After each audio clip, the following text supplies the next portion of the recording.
Walang iba, pag-usapan po natin, mga kapatid, lalo na ngayong nagsimula na ang campaign period para sa Barangay at Sangguniang Kabataan Elections. Nasa linya po si Attorney George Erwin Garcia, ang chairman ng Commission on Elections. Good morning po. Chair, maraming salamat ulit sa inyong pagising ng napakaagang umaga. Good morning, Sir Mon. Good morning po sa ating mga kababayan. Opo. Sir, initially, ano pong assessment natin so far sa 10 days na campaign period po ng mga barangay at sangguniang kabataan candidates or ngayong election nga po?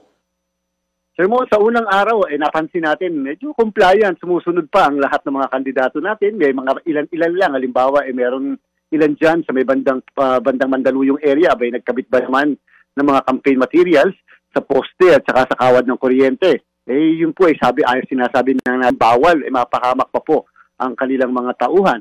At doon po sa parte na ibang bansa natin, sa ating bansa wala po na violation na nakikita tayo na major patungkol sa campaigning.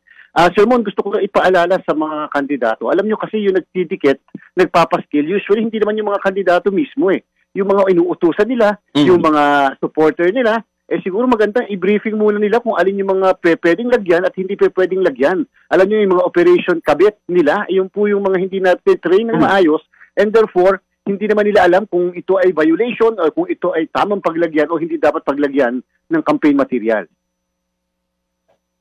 Okay, oo nga Actually, dapat itinuturo ito ng mga kandidato kasi yung mga kandidato po, mga kapatid, ang dapat na aware dito sa mga bagay na ito dahil eventually, sa inyo rin po ang balik niyan, no, mga kapatid. Kaya dapat po kayo mismo ay nag-iingat din dito. So, siguro, pasadaan lang natin ulit, Chair, ano po ba yung mga bawal? At tama po ba ngayong araw na ito, magsisimula rin kayo ng Operation Baklas?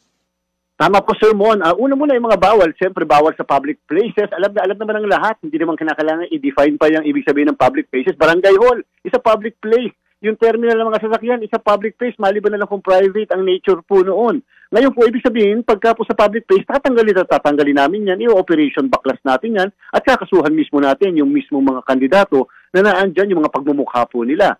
Doon naman po sa private property, pwede po maglagay basta po 2x3 ang kanilang size ng mga campaign materials. Yung mas malaki sa 2x3, ipatatanggal po natin sa kanila yan, hindi po sa may-ari ng private property. At therefore, bawal din po tayo magpakain, Sir Mon, but before, during, and even after the conduct of a meeting, of a rally, o yung mga pag-ikot-ikot nila, bawal wag na po natin sanayin pinapakain yung mga kababayan natin. At the same time, bawal mamigay ng bowler, cups, t-shirts, at yan po ay sa ating palagay ay pamimili ng boto. Bawal po tayo magbigay ng kahit na ano na item o bagay na may presyo sapagkat yan po ang sinasabi ng ating batas na violation. Tama po kayo, ngayong araw magsisimula ang ating kampanya laban sa mga illegal posters, illegal campaign materials at mag-o-operation baklas po tayo. Ito po'y buong Pilipinas.